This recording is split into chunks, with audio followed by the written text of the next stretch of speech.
구시대 지구촌은 전쟁으로 인한 고통과 불안의 세월을 보내야 했습니다.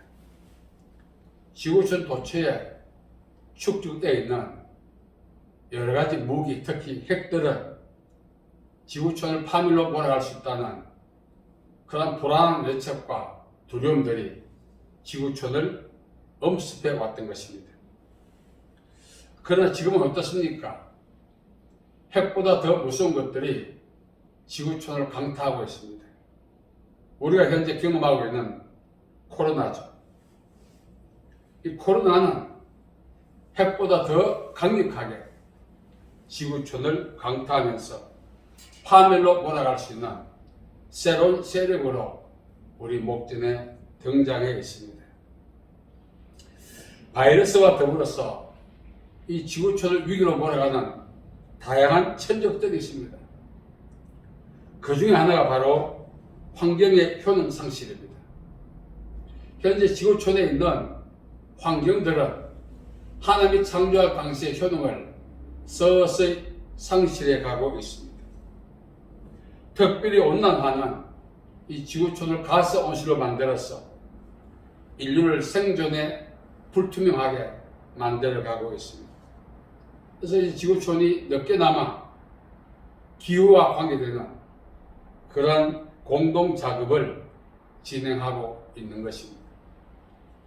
지구 온난화와 더불어 또 위기를 몰고 있는 것이 바로 사막화입니다. 사막은 특정 지역에만 있는 것이 아닙니다. 지구촌이 이제 서서히 사막화되어 가고 있습니다. 이 사막화는 우리의 생존의 틀을 감퇴시키고 상실하게 만듭니다. 정말 우리의 대상이 아닐 수가 없다는 거죠. 우리의 존재 기반은 터인데 그 터가 사막화된다면 우리는 터를 상실하게 될 것이고 삶의 자리를 상실한 우리는 이제는 생존을 보장받을 수 없게 되는 것입니다. 그뿐만 아니죠. 해안이 점점 침식화되어 가고 있습니다. 온난화로 인하여 빙하가 높고 해수면의 높이가 증가되고 있습니다. 얼마 전에 투발루로 간 나라 외무장관이 바다에서 열설하는 장면이 지구촌에 소개되었습니다. 모두가 의아했습니다. 사실은 그 투발루 외무장관이 열설한 그 바다가 본래는 육지였는데 침식되어서 바다가 되었다는 사실입니다. 이처럼 이제 해수면의 증가와 또 지구의 침식은 또 하나의 위기가 아닐 수가 없습니다. 이 지구촌이 보유하고 있는 다양한 삶의 자원이 점점 효능을 상실함으로써 더 이상 이 지구촌에 우리가 거주할 수 없는 그러한 상황이 도래할 날도 우리 목전에 연출될 수가 있는 것입니다. 그 중에 빼놓을 수 없는 것이 바로 물의 고갈입니다. 요셉은 평소에 이제 그 언행 때문에 형제들 시기에 의해서 우물에 갇혔습니다. 평소에 물이 가득 찼던 우물이죠. 요셉이 갇혔던 우물은 빈 우물이었습니다. 물이 증발된 거죠. 요셉이 갇힌 빈 우물은 당시 요셉이 갇힌 그 축소된 지역이었지만 이 지구촌의 미래를 우리에게 보여준다 할 수 있는 것입니다. 지금도 지구촌 도처에는 물의 부족으로 생존의 고통을 겪고 있는 그런 민족들이 많이 있습니다. 유엔에서는 물 부족 국가를 이제 나누었습니다. 우리나라도 물 부족 국가에 속해 있습니다. 앞으로 물이 부족하게 되면 생존의 근간이 되는 생명수로 하는 이 물의 부족은, 물의 고갈은 더 이상 생명을 유지할 수 없는 상황으로 우리를 몰아갈 수가 있습니다. 우리 고대사에 발해가 있었습니다. 발해가 멸망한 여러 가지 이유가 있죠. 지어청의 부패, 화산의 분화, 여러 가지 이유가 있지만 조심스러울 때 강우, 비가 오지 않은 탓이라고 하는 설도 있는 것입니다. 칠레 아타카마라고 하는 사막이 있습니다. 여기에는 400년 이상 한 방울의 비도 내리지 않았다는 것입니다. 만일 우리 삶의 지대에 가뭄이 400년간 지속된다면 어떻게 되겠어요? 성경에 보면 이스라엘 땅에 3년 6개월 동안 비가 오지 않았습니다. 처참했습니다. 그런데 400년간 비가 오지 않는다면 그 지역은 죽음의 땅이 되고 거주할 수 없는 것이 되는 것입니다. 물이 없다는 것, 더 이상 물을 구할 수도 구경조차 할 수 없다는 것은 심판이나 마찬가지입니다. 엄목에 갔던 보자가 아브라함을 향해 이렇게 말하죠. 아버지 아브라함이여, 나사렛께 명했어. 그 손가락 끝에 물 한 방울 찍어서 내 혀를 선하게 해주시면 안 되겠습니까? 한 방울의 물이 지옥에 있는 자신을 선하게 할 정도로 물을 구경할 수 없었죠. 부자는 평소에 정말 공수되온 그 생수를 마시고 순도 높은 포도주를 마시고 즐거워했지만 죽음 이후에는 그 흔하디 흔한 물 한 방울 구경할 수 없었다는 것입니다. 이것은 바로 심판이나 다름이 없다는 거죠. 롯이 소돔을 선택한 이유가 무엇입니까? 눈이 어두웠어. 맞습니다. 그러나 롯이 소돔을 선택한 것은 수원이 풍부했기 때문에 그렇습니다. 고대 사회는 수원이 풍부한 지역을 유토피아, 하나님의 동산으로 그렇게 간주하고 믿었다는 사실입니다. 앞서 말씀드린 것처럼 바이러스, 이제 오미크론이 등장했습니다. 새로운 변종이죠. 모두가 숨지게 하고 있습니다. 그런데 그뿐입니까? 온난화 속도가 늦추지 않으면 조만간 이 지구가 가스온실화되었어. 더 이상 우리는 살아날 수가 없습니다. 해안이 침식됩니다. 투발로의 문제가 아닙니다. 지구촌 전체에 그러한 날이 연출되는 날이 오는 것입니다. 수상가옥도 이제는 해수면이 높아지면 이게 없어집니다. 뗏목에서 생활할 수 없는 거 아니에요. 사막 되면 어떻게 되겠습니까? 물이 부족하면 어떻게 되겠습니까? 현재 우리가 누릴 수 있는 최고의 프리미엄을 누리고 있는 것입니다.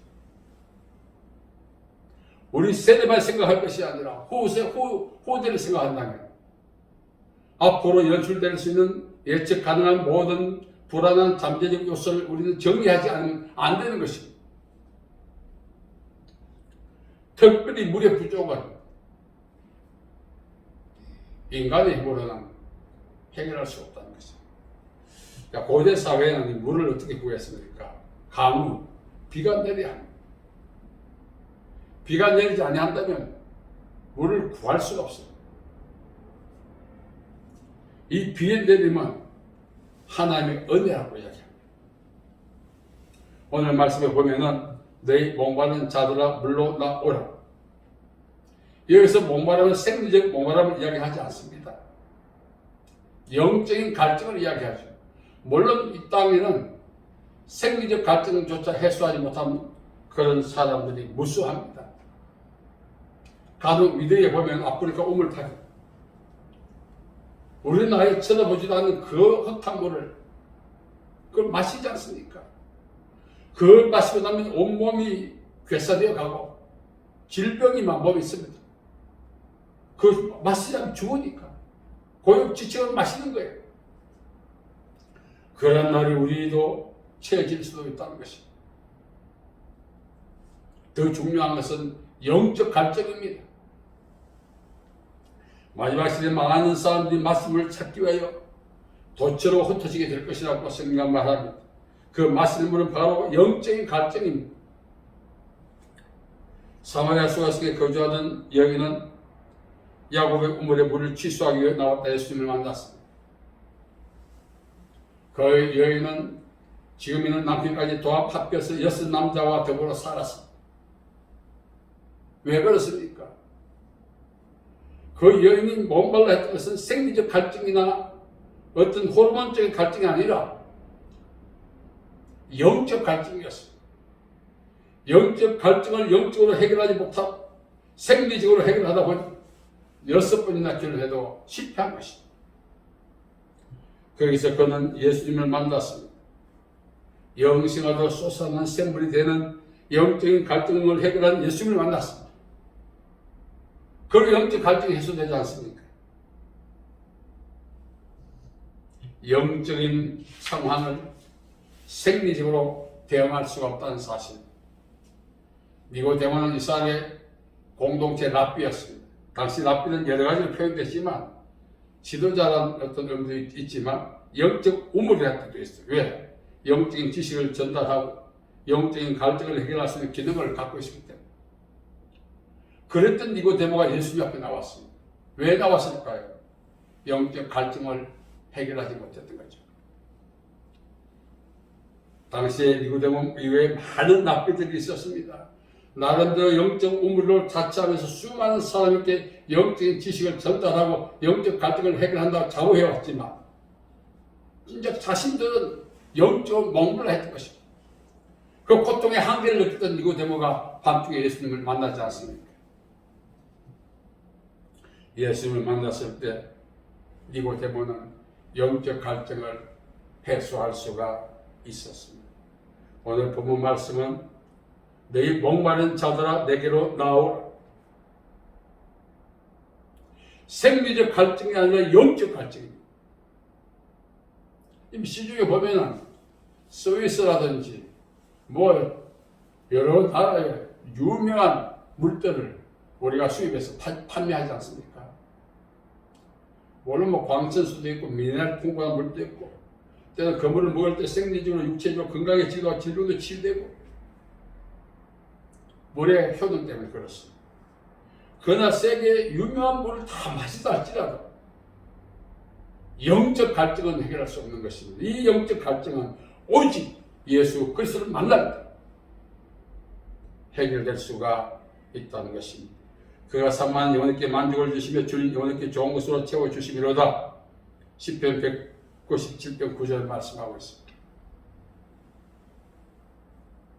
우리가 뭔가 허전하지 않습니까? 살다 보면 공허함을 느낄 때 있지 않습니까?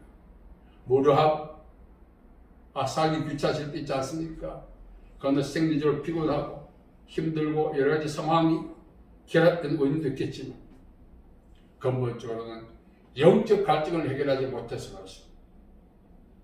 우리는 영혼이 잘때하고 범사가 잘때하고 강건데 저자만의 삶의 충격이 일어나게 되는 것입니다. 영혼이 잘못되면 모든 것이 흩어집니다.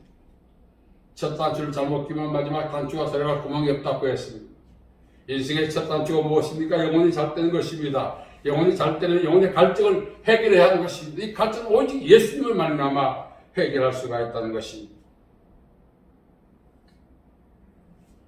우리는 돌아보면은 사마리아 수가성의 여인처럼 혹시나 이것이 혹시나 저것이 나의 목마름을 해결하지 않을까?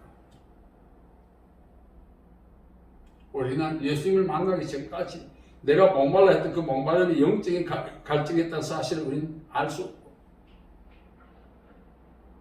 행려하면서 시도했던 우리의 모든 방법들이 부질이 없었다는 사실을 그제서야 발견하는 것입니다. 니고데모는 영적인 지도자입니다. 저도 목사입니다.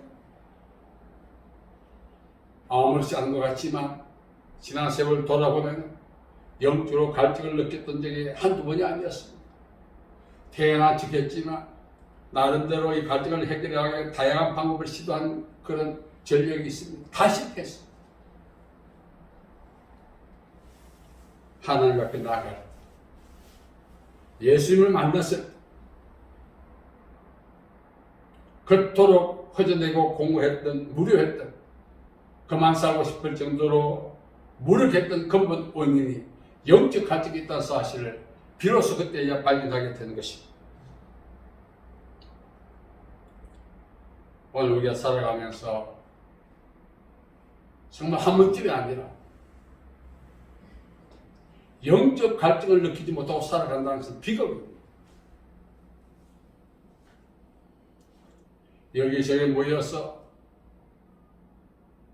순도 높은 포도주를 마시면서 광천술을 마시면서 생리적으로 즐거워하고 기뻐한다 할지라도 영적 갈증을 해결하지 못한다면 그 모든 행위가 아무런 영향을 끼칠 수가 없다는 것입니다. 오늘 하나님 말씀하십니다. 우리 인생의 가장 시급한 문제가 무엇인가? 영적 갈증을 느끼라는 것입니다. 가끔은 이제 이렇게 미디어 보면은 생리학자들이 나와서 하는 말이 있어요. 사람이 물을 마시다 목마르다, 목이 마르다 해서 물을 마실 때 이미 늦었다는 거예요. 우리 몸이 물을 필요로 하는 시기가 훨씬 지나서 마시면 몸에 도움이 안 됩니다. 자주 마셔야 됩니다. 내가 목이 마르다는 의식이 없을 정도 물을 자주 마셔야 몸이 건강해진대요. 그럼 우리는 언제 물 마십니까? 목이 마르고 때. 그 물은 목마름을 해소하지 건강과 아무 상관이 없다는 거예요. 저도 인생을 돌아보니 물과 친숙하지 못했어. 참았어. 목이 마르고.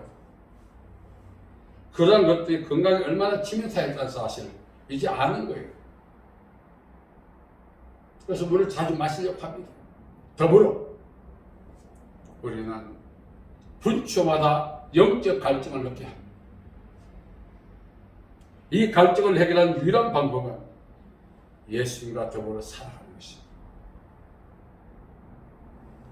우리 인생이 살아가면서 돈의 갈증을 느낄 때가 있고 쾌락의 갈증을 느낄 때가 있고 건강의 갈증을 느끼고 지위와 신분과 영향력의 갈증, 다양한 갈증을 우리가 느낄 때 있지 않습니까?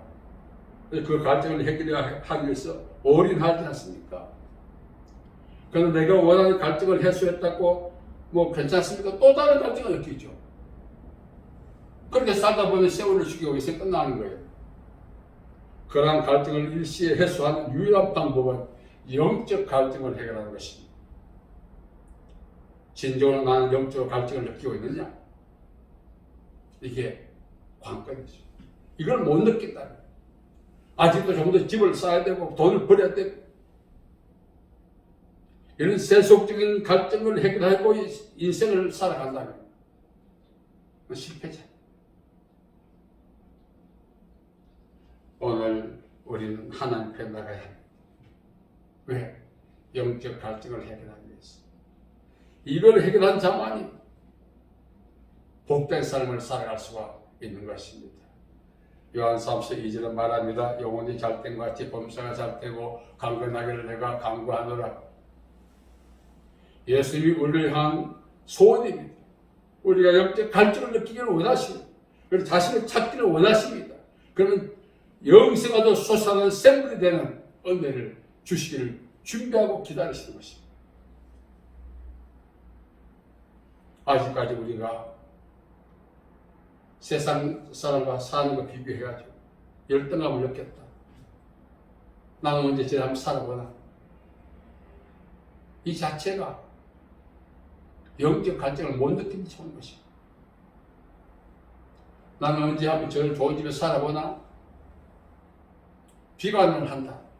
영적 갈증을 못 느끼게 됩니다. 영적 갈증을 해결한 자는 세상을 초월해서 살 수가 있습니다. 만약 우리 목회자 같으면 나도 언제 저렇게 큰 목회해보나. 큰 목회가 무슨 큰 목회입니까? 큰 교회 사이즈 크고 성도 많은 사람이 큰 목회입니까? 나는 왜 아직까지 개척교회 못 벗어나나? 시방 경우 누구는 산삼 뿌리 먹고 누구는 배추 뿌리 먹나? 이런 열등감, 비관, 영적 갈증을 해결하지 못하고 목회하기 때문에 그렇습니다.